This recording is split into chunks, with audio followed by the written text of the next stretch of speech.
Magandang hapon, magandang umaga, magandang gabi mga katoto. At ngayon nga ay gagawa na naman tayo ng vlog. Tapos, ang gagawin nating vlog ngayon ay about sa luma naming washing machine, which is nakaraan napagdiskitahan namin ng brother ko, yung The Novtech. Pakivisit po yung channel niya.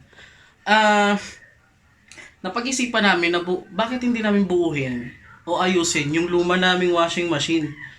Kasi nahihirapan na kami maglaba dahil tag-ulan ngayon, buwan ng September.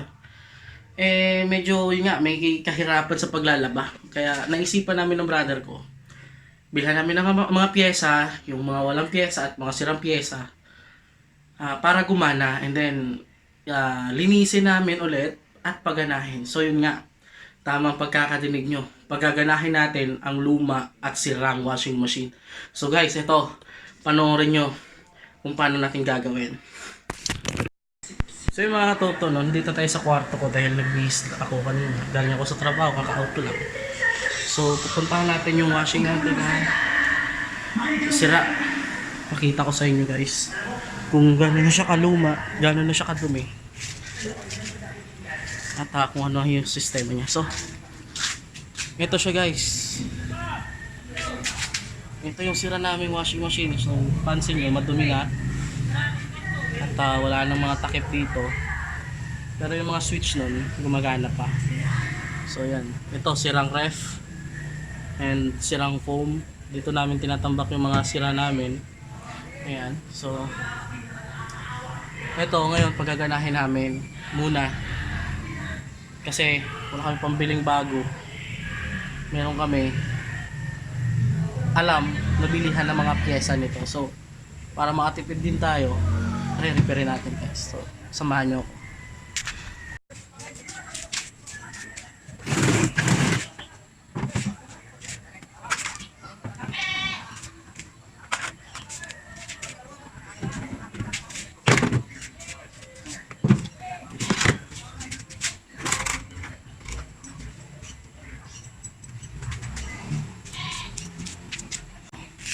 So yun guys, tingnan nyo yung ating washing. So ito po, motor nito medyo kinalawang na, pero testing natin yun mamaya kung gumagana pa.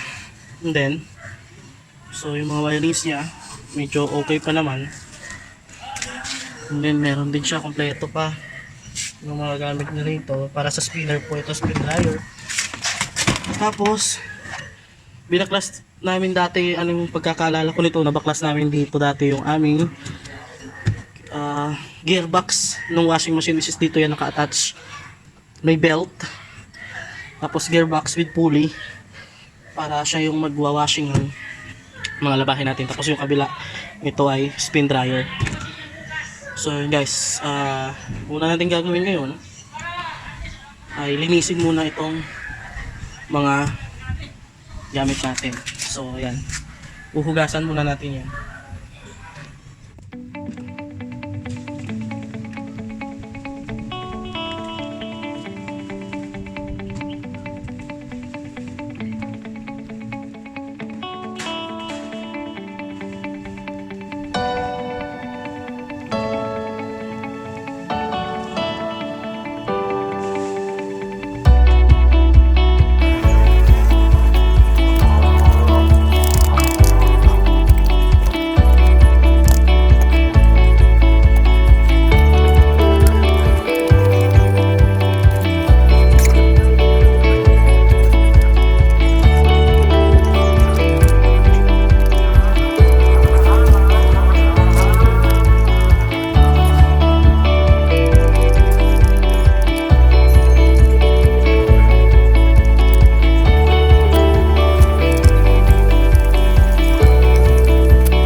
bubuksan na po natin yung ating machine.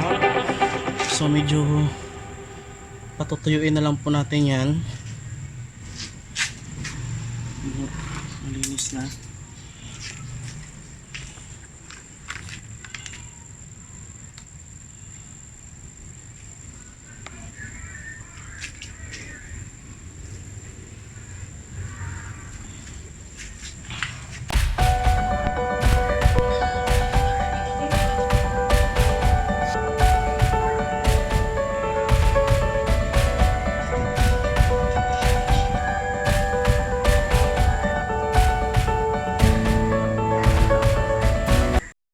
So ayun mga katoto, no? Kumpleto na yung mga gamit natin at sisimulan na natin ang pagka-assemble ng ating washing machine dahil tapos na natin siyang hugasan kanina at tuyo na.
Ito yung pinaka sealed niya para yung tubig na mapipiga ng spin dryer natin hindi magli-leak papunta sa motor, kasi dito nakakabit yung shafting ng motor natin.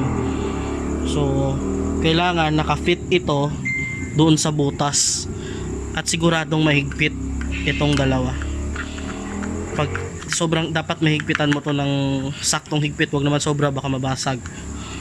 Saktong higpit lang para hindi mag-leak yung tubig papunta sa motor at maiwasan ang pagkasunog.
ang ilalagay natin ngayon ay ang belt ng ating washing machine mismo. So salpak na natin siya.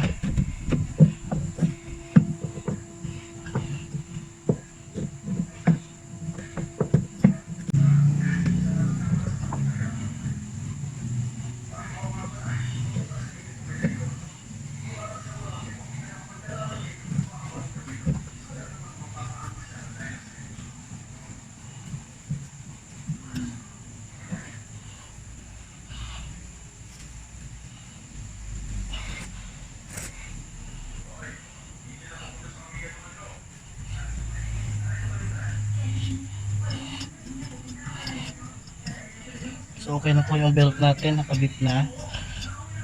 Higpitan na lang po natin yan mamaya.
So mga katuto nga pala, no, stainless na tong pinapalit nating mga screw.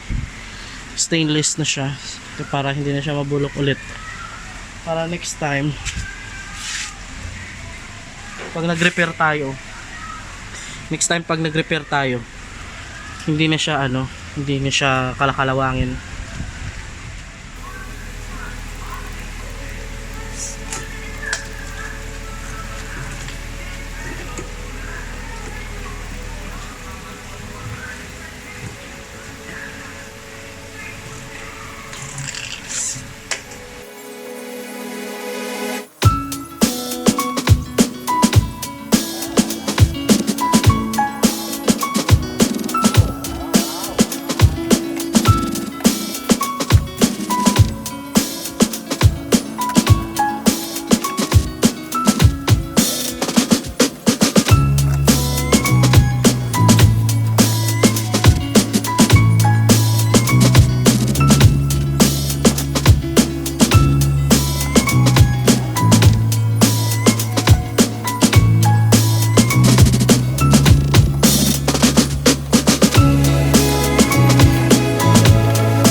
mga katoto na natapos na tayo sa ating pag-assemble ng washing machine natin. And final testing na lang tayo dahil na-fix na po. Nakikita nyo, naka-fix na po yung ating washing, no? Okay siya. And then stainless na rin po lahat ng tornilyo. Ayan. So yun po, testing natin ulit yung spin dryer. So kung kikita nyo po, okay na yung spin dryer natin. So patay na natin. Ang magiging problema po din namin dito, kasi personal na gagamitin naman po namin to, matagal po siya huminto. So hindi naman siguro kami nagmamadali. At hindi kami dapat magmadali talaga. Kasi kailangan namin antayin tumigil talaga siya. Wala na tong braking. Unang-una sira na yung brake, parang brake shoe niya, brake shoe niya dun sa baba. At the same time, wala na rin yung cover dito para dun sa automation ng brake niya. So, yun guys. Basta lang mayroon tayong spinner at kahit pa paano makatulong sa pagpapatuyo ng ating damit. Guys, okay na rin yung ating washing machine. Magana na siya. So, pwede na tayo maglaba.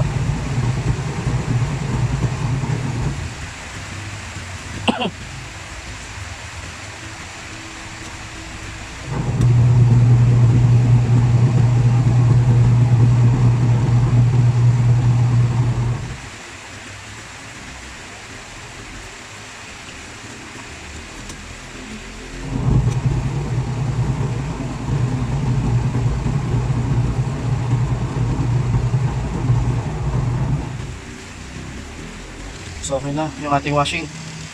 Pwede na natin siyang gamitin. Gumagana na ulit yung ating washing machine. So guys.